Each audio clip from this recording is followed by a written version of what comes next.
ہمایوں خان ان کا سوال ہے کہ ایک شخص نے یہ جملہ بولا کہ اگر شریعت کا لحاظ نہ ہو تو ہمیں نبی کریم کو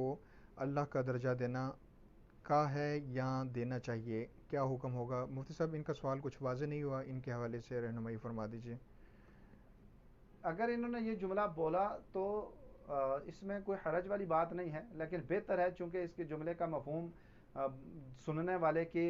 نظر میں پہلی ہی مرتبہ اگر آئے تو یہ غلط تصور ذہن میں جا سکتا ہے، تو مناسب ہے کہ اس طرح کے جملے نہ بولے جائیں۔ لیکن چونکہ انہوں نے کہا کہ شریعت اجازت دے تو ایسا کیا جائے، تو جب پتہ ہے کہ شریعت اجازت ہی نہیں دیتی اور شریعت کے اندر یہ اجازت نہیں ہے، تو پھر اس صورت میں اب ہم یہ نہیں کہیں گے کہ معاذ اللہ وہ نبی پاک صلی اللہ تعالی صلی وسلم اللہ کو علیہ وسلم۔ اللہ کا یا خدا کا درجہ دے رہے ہیں، کہ